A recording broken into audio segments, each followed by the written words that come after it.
Hello, dear students. I am Mahesh Tirare. I have completed my diploma education from Government Polytechnic Kolhapur and my degree qualification, that is BE, from the KID's College of Engineering, Kolhapur. And now I am new faculty in the Vidyavardhan Institute of Technology, PAL, for the subject Water Resource Engineering. विद्यार्थी मित्रांनो, याआधी आपण सिलेबसचं introduction पाहिलेलं आहे आणि आजपासून आपण actual सिलेबसमध्ये काय काय आहे याचा अभ्यास करणार आहोत. तर मित्रांनो, आज आपण युनिट 1 सुरू करणार आहोत. तर युनिट 1 काय आहे? युनिट 1 आहे की introduction to irrigation and hydrology. तर first of all, what is the irrigation? इरिगेशनची डेफिनेशन काय आहे? तर it is the artificial application of water to the agriculture land as and when required. म्हणजे काय? म्हणजे आपण आर्टिफिशियली जेव्हा ॲग्रिकल्चर लँडसाठी वॉटर प्रोव्हाइड करतो त्याला आपण इरिगेशन असे म्हणतो. जेव्हा नॅचरली वॉटर रेनफॉल होतो, रेनफॉल म्हणजे पाऊस पडतो, त्यावेळी नॅचरली पिकांना मिळतं. पण जेव्हा आपण आर्टिफिशियली म्हणजे मॅन्युअली आपण ज्यावेळी पिकांना पाणी प्रोव्हाइड करतो त्याला आपण इरिगेशन असे म्हणतो. मित्रांनो, आपण irrigation throughout the crop period for the healthy nourishment of the crops provide करतो. Healthy nourishment of the crops म्हणजे काय? त्याच्या हेल्दी वाढीसाठी, म्हणजे यील्ड चांगला मिळण्यासाठी. यील्ड म्हणजे उत्पन्न चांगलं मिळण्यासाठी आपण through out the crop period म्हणजे सोविंग टू हार्वेस्टिंग. सोविंग म्हणजे त्याच्या पेरणीपासून ते हार्वेस्टिंग म्हणजे त्याच्या कापणीपर्यंत पिकाच्या आपण त्याला पाणी प्रोव्हाइड करतो. तर what is the necessity of irrigation in India? भारतामध्ये इरिगेशनची काय गरज आहे? तर त्याचे काही ठळक मुद्दे आहेत, ते आपण एक 1 बाय 1 पाहूया.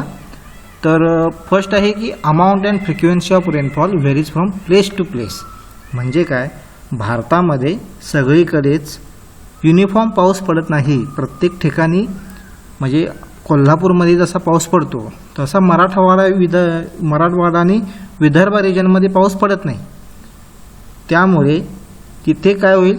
इरिगेशनची गरज जास्त भासेल तिथे. त्यामुळे इरिगेशनची आवश्यकता आहे. Then without water we cannot cultivate the crops. Cannot cultivate the crops म्हणजे काय? पाण्याशिवाय आपण कोणतीही पिकं जगवू शकत नाही, वाढवू शकत नाही. आणि पाणीच नसेल तर आपल्याला उत्पादन मिळू शकणार नाही. त्यामुळे विद्यार्थ्यांनो, आजकाल मराठवाडा विदर्भ रिजनमध्ये आपण जर पाहिलं तर शेतकऱ्यांच्या आत्महत्या वाढण्याचं प्रमाण जे आहे ते त्या भागात जास्त आहे. कारण तिकडे पाण्याची कमतरता जास्त आहे. त्यामुळे शेतकऱ्यांना हवा तसा पिकांना दर मिळत नाही. ते पीक घेण्यासाठी त्यांच्याकडे पाण्याची उपलब्धता फार कमी आहे. Then total rainfall in particular area may be either insufficient or ill timed. म्हणजे काय? एखाद्या रिजनमध्ये रेनफॉल जो आहे तो इनसफिशियंट म्हणजे अगदी कमी प्रमाणात किंवा इल टाइम किंवा अवेळी पडतो.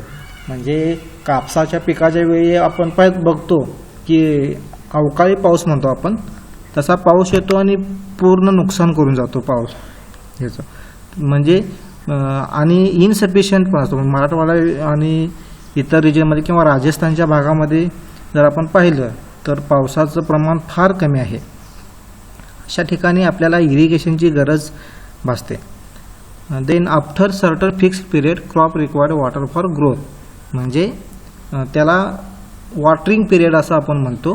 क्रॉपचा वॉटरिंग पिरियड किती असतो तो आपण नंतर पाहणार आहोत. पण क्रॉप म्हणजे पीक. तर पिकांना एका ठराविक कालावधीनंतर सतत पाणी द्यावं लागतं. त्यासाठी आपल्याला इरिगेशनची गरज आहे.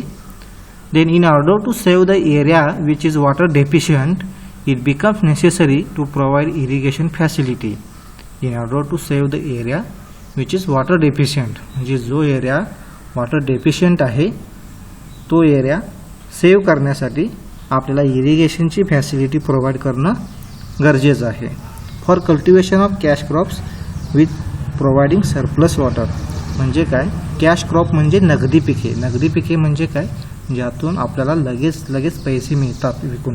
म्हणजे काय, ऊस असेल म्हणजे शुगर केन, टोबॅको असेल, बनाना असेल, अशी पिकं आपण घेण्यासाठी त्यांना पाण्याचे प्रमाण जास्त लागतं. ऊसासाठी पाण्याचं प्रमाण जास्त लागतं. त्यामुळे ते प्रोव्हाइड करण्यासाठी आपल्याला कशाची गरज आहे, तर आपल्याला इरिगेशन सिस्टमची जास्त गरज आहे. Then what is the benefit of irrigation? There are two types of benefits which are direct benefits and indirect benefits. What is the direct benefits? Direct benefits includes increase in food production.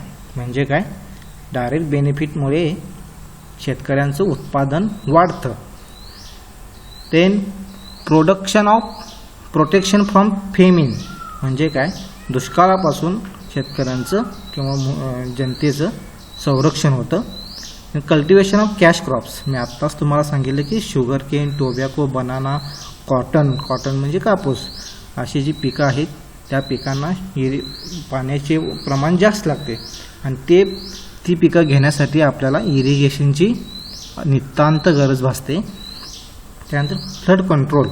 How it controls the flood means irrigation reservoir detain flood water for some time.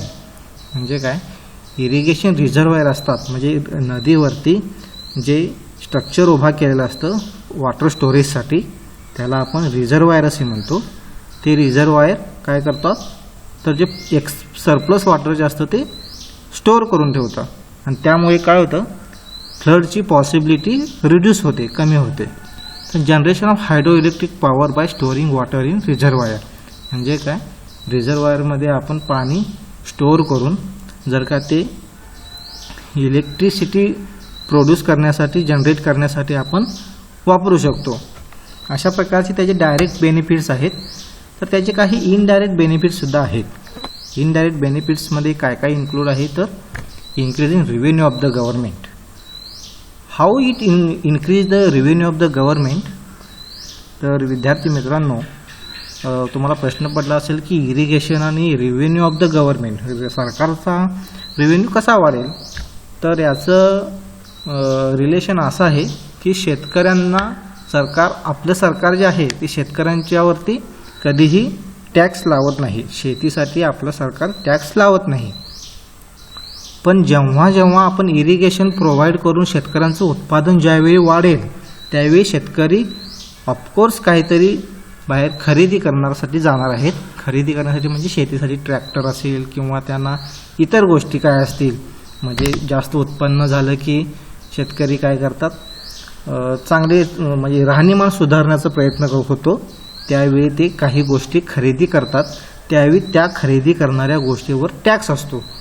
तो tax वाढला, तो tax गव्हर्नमेंटला मिळतो. म्हणजे काय, जर शेतकऱ्याचं उत्पादन वाढलं तर त्यांची खर्च करण्याची क्षमता जी आहे ती वाढेल आणि त्या ती खर्च करण्याची क्षमता वाढली की आपोआपच गव्हर्नमेंटला रेव्हेन्यू जास्त होईल.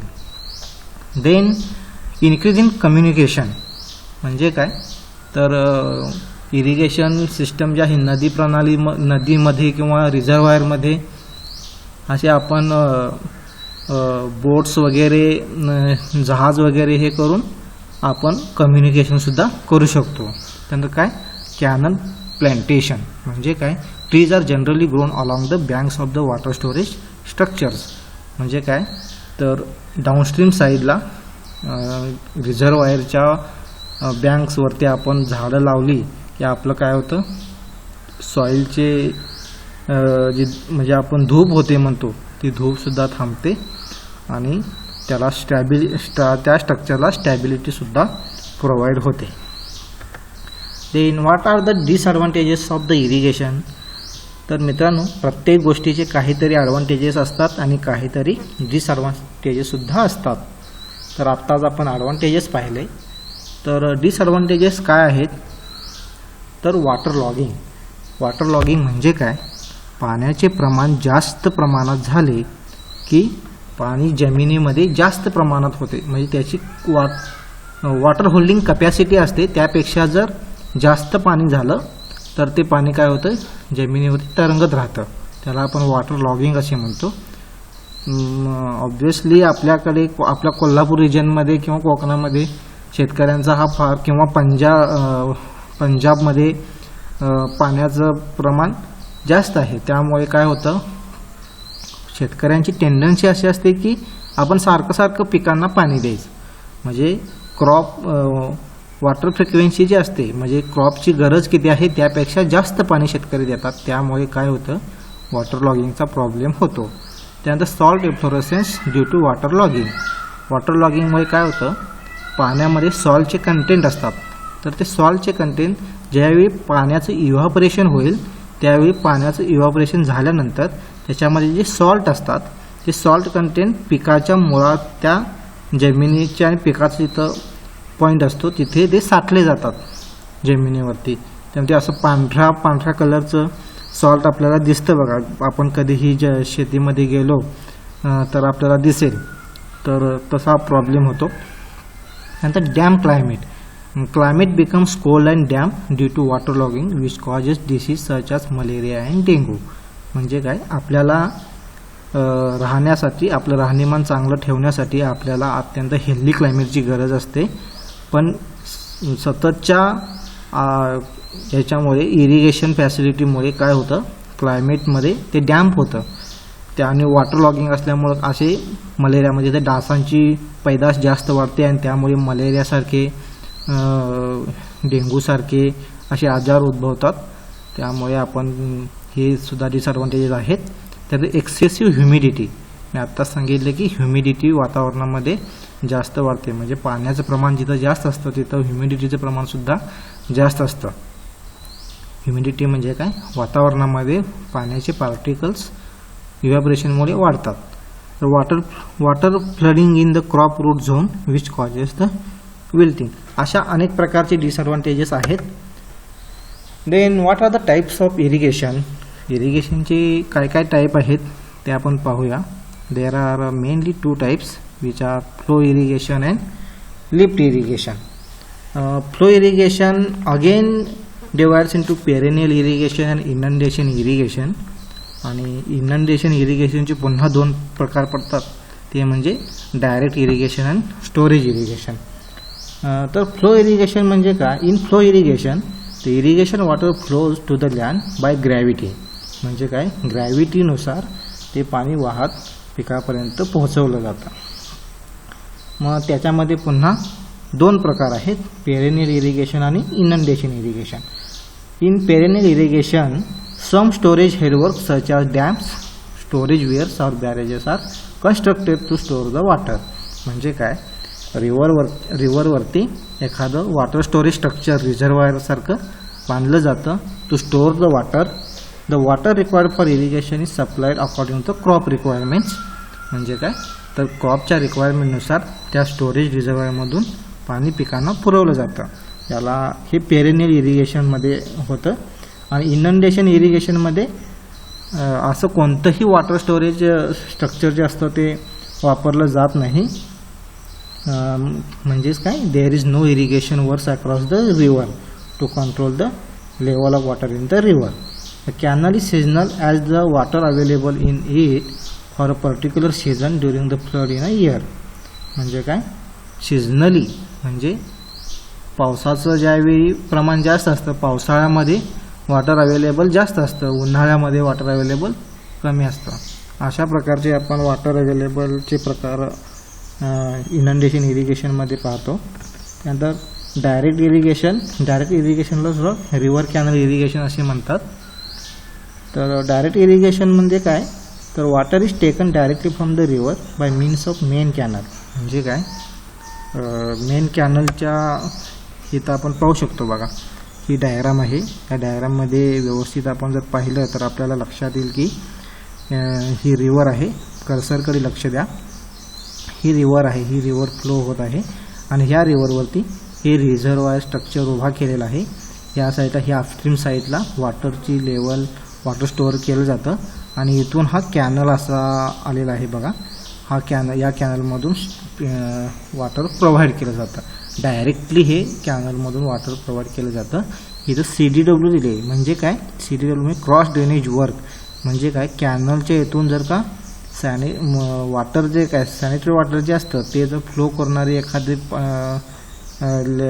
हे गेले असेल, पाईप गेले असेल, तर त्या ठिकाणी लेवल मेंटेन करण्यासाठी क्रॉस ड्रेनेज वर्क असतं. ते क्रॉस ड्रेनेज वर्क काय आहे ते आपण नंतर पाहूयात, सध्या फक्त समजून घ्या. अशा प्रकारे हे डायरेक्ट इरिगेशन प्रोव्हाइड केलं जातं. Generally direct irrigation schemes are of small magnitude and are practised when the river is perennial. म्हणजे काय, ज्यावेळी रिव्हर पेरेनियल असते म्हणजे 12 महिने त्याच्यामध्ये पाणी असतं, त्यावेळी डायरेक्ट इरिगेशनचा वापर केला जातो. त्यानंतर आहे की स्टोरेज इरिगेशन. तर आपण स्टोरेज इरिगेशनची डायग्राम बघूया. स्टोरेज इरिगेशन म्हणजे काय आहे, in case of storage irrigation A solid barrier such as dam or storage wear is constructed across the river. म्हणजे काय, आपण जसं डायरेक्ट इरिगेशनमध्ये पाहिलं तसंच इथे सुद्धा डॅमसारखं स्ट्रक्चर अक्रॉस द रिव्हर उभा केलं जातं. And water of river flowing during rainy season is stored in the reservoir at the back of such barrier. म्हणजे काय, या डॅमच्या स्ट्रक्चरच्या इकडे हा आहे तो कॅचमेंट एरिया. कॅचमेंट एरिया म्हणजे काय, जिथून जिथून या रिझर्वायरला पाणी वाहत येणार आहे त्याला कॅचमेंट एरिया असे म्हणतात. या कॅचमेंट एरियापासून या रिझर्वायरमध्ये पाणी साठतं. पावसाचं पाणी या डॅमच्या अपस्ट्रीम साईडला साठवून ठेवलं जातं आणि जेव्हा जेव्हा त्याची गरज असेल तेव्हा तेव्हा ते पुरवलं जातं. Storage irrigation scheme is comparatively bigger in magnitude and involves construction of headworks. There may be 1 or 2 canals taking of from the reservoir. म्हणजे काय असतं, या स्ट्रक्चरपासून एक किंवा एकपेक्षा अधिक 2 सुद्धा कॅनल एकाच वेळी तिथून टेक ऑफ केलेले असतात. अशा प्रकारे स्टोरेज इरिगेशन आपण पाहिलं. In India most of the irrigation schemes fall under this category. म्हणजे काय, भारतामध्ये अशा प्रकारचे जे स्ट्रक्चर आहे ते जास्त फॅमिलियर आहे. Then what is lift irrigation. Lift irrigation म्हणजे काय, तर लोअर लेवलपासून अप्पर लेवलपर्यंत पाणी लिफ्ट केलं जातं. म्हणजे पाणी पंपाने लिफ्ट करून वरती आणलं जातं, त्याला आपण लिफ्ट इरिगेशन असे म्हणतो. The source of water is underground water tape. म्हणजे काय, वॉटरच्या अंडरग्राउंड ग्राउंड लेवलच्या खाली जे पाणी असतं ते आपण लिफ्ट करून वरती आणतो. अंडरग्राउंड वॉटर टेबल हा लिफ्ट इरिगेशनचा सोर्स आहे. Then water lifted by sink wells और ट्यूब वेल्स. म्हणजे काय, water lifted by sink wells और ट्यूब वेल्स. म्हणजे वेल असतात बघा, विहिरी म्हणतो आपण किंवा ट्यूब वेल्स, बोरवेल आपण असं म्हणतो, तर त्याच्या थ्रू आपण वॉटर लिफ्ट करतो. Also can be lifted from reverse और लेक्स बाय पंप्स. म्हणजे काय, एखाद्या रिव्हरपासून किंवा लेक्समधून आपण बाय पंपिंग ते वॉटर लिफ्ट करून शेतामध्ये आपण पुरवतो पाणी त्याला. त्यानंतर widely practised in deltaic areas. Deltaic areas म्हणजे काय, जो नदीकाठाचा एरिया आहे, म्हणजे नदीकाठाची शेती आहे त्यामध्ये अशा प्रकारचे लिफ्ट इरिगेशन वापरलं जातं. हे आहे बघा लिफ्ट इरिगेशनचं इमेज आहे. आपण व्यवस्थित जर पाहिलं तर इथे पंप आहे, इथून ह्या पंपातून इथून पाणी, इथं वेल आहे, या वेलमधून हे पाणी असं लिफ्ट करून इकडून हे प्रोव्हाइड या पंप पाईपपासून प्रोव्हाइड केलं जातं. हे असं पाणी मग शेतामध्ये प्रोव्हाइड करून हे पाणी पिकांना दिलं जातं. त्यानंतर types of irrigation based on surface. म्हणजे काय, surface irrigation, sub surface irrigation आणि स्प्रिंकलर इरिगेशन. तर सरफेस इरिगेशन म्हणजे काय, source of water is on the surface. वॉटरचा जो सोर्स आहे तो सरफेसवरती आहे आणि त्यापासून आपण इरिगेशन फॅसिलिटी प्रोव्हाइड करतो. त्यानंतर सब सरफेस इरिगेशन म्हणजे काय, वॉटरचा सोर्स आहे तो सब सरफेस आहे, म्हणजे जमिनीच्या खाली आहे. ग्राउंड लेवल जे आहे त्याच्या खाली असते सोर्स ऑफ वॉटर. त्यानंतर स्प्रिंकलर इरिगेशन. स्प्रिंकलर इरिगेशन म्हणजे स्प्रेच्या रूपामध्ये आपण ते पाणी by using nozzles we provide the water to the crops. हे इथं आपण पाहिलं तर सब सरफेस इरिगेशनचं एक उत्तम उदाहरण म्हणजे ड्रीप इरिगेशन. ड्रीप इरिगेशनद्वारे पिकांना व्यवस्थित फक्त पिकालाच पाणी प्रोव्हाइड केलं जातं. इतर ठिकाणी कोणत्याही ठिकाणी पाण्याचा वापर केला जात नाही. यामध्ये पाण्याचं जे बचत आहे ते सुद्धा होते आणि जे आपण तण असतो म्हणतो तण शेतामध्ये त्याला सुद्धा पाणी मिळत नाही. त्यामुळे तणाची वाढ सुद्धा कमी होते, पिकाची वाढ चांगली होते, हवं तेवढंच पाणी आपल्याला देता येतं. आणि जिथं वॉटर डेफिशियंट एरिया जो आहे त्या एरियामध्ये ड्रीप इरिगेशनचा वापर अत्यंत सक्सेसफुल पद्धतीने केला जातो. तर स्प्रिंकलर इरिगेशन म्हणजे काय? Water applied in the form of spray by using the nozzles म्हणजे काय? तर इथे आपण पाहिलं असेल ही पाईप आहे, अशी पाईप आणि इथं नोझल असतो, ते असे गोल गोल गोल गोल फिरतात आणि ते फिरल्यानंतर पूर्ण एरियामध्ये तो एरिया जेवढा कव्हर करतं तेवढ्या एरियामध्ये ते युनिफॉर्म पद्धतीने, युनिफॉर्म म्हणजे समान पद्धतीने सगळीकडे समान पाणी प्रोव्हाइड केलं जातं. No land penetration is required, no land preparation is required म्हणजे काय? जरी जमीन सखल उंच असे असेल तरीसुद्धा लँड प्रिपरेशन आपल्याला गरजेचे नाही म्हणजे ह्या स्प्रिंकलर इरिगेशनमध्ये. पण इतर वेळी कसं होतं, बाकीच्या इरिगेशन पद्धतीमध्ये आपल्याला व्यवस्थित स्लोप द्यावा लागतो जमिनीला, सगळी जमीन व्यवस्थित आपण म्हणतो बघा बांध घालावं लागतात, अशा पद्धतीने आपण जमीन प्रिपेअर करावी लागते. पण स्प्रिंकलर इरिगेशनमध्ये अशा प्रकारचं जमीन लँड प्रिपरेशन करावं लागत नाही. आणि water must free from sand particles म्हणजे काय? वॉटर जे आहे ते क्लिअर पाहिजे, प्युअर पाहिजे, त्याच्यामध्ये सँड पार्टिकल्स असायला नाही पाहिजेत. म्हणजे काय? त्याचे ते पोर्स असते, छिद्र असतात त्या नोझलचे, त्या नोझलमध्ये जर सँडचे पार्टिकल अडकले तर पाण्याचा प्रवाह आपण पुढे पास करू शकत नाही, पाणी पास होऊ शकत. त्यामुळे ते वॉटर जे आहे ते it must be pure. Then तर मित्रांनो, आपण आतापर्यंत काय काय पाहिलं, इरिगेशनचे टाईप किती आहेत ते पाहिले. त्यानंतर स्प्रिंकलर इरिगेशन म्हणजे काय, ड्रीप इरिगेशन म्हणजे काय, सरफेस इरिगेशन म्हणजे काय, सबसर्फेस इरिगेशन म्हणजे काय, हे सर्व पाहिलं. त्यानंतर वॉटरची इरिगेशनची गरज का आहे ते सुद्धा पाहिलं. डायरेक्ट इरिगेशन म्हणजे काय, स्टोरेज इरिगेशन म्हणजे काय हे पाहिलं. ॲडव्हान्टेजेस डिसॲडव्हान्टेजेस आपण इरिगेशनचे सर्व पाहिलेले आहेत. तर यानंतर आपण हायड्रोलॉजी हा कन्सेप्ट सुरू करणार आहोत. याच युनिटमध्ये हायड्रोलॉजी हा कन्सेप्ट सुरू करणार आहोत. हायड्रोलॉजी हा कन्सेप्ट थोडा लॉंग आहे, त्यामुळे आपण तो एक सेपरेट लेक्चरमध्ये बनवूया. सेपरेट लेक्चर घेण्यासाठी आपल्याला नवीन लेक्चर बनवावे लागेल, त्यावेळी आपण तो बनवूया. तर मित्रांनो, मी आज तुम्हाला एक असाइनमेंटसुद्धा देईन. तर ती असाइनमेंट तुम्ही आज आपण शिकलेल्या टॉपिकवरती लिहायची आहे. एक नवीन नोटबुक घाला आणि त्या नोटबुकमध्ये ते राईटअप जो आहे तो तुमचा पूर्ण करा.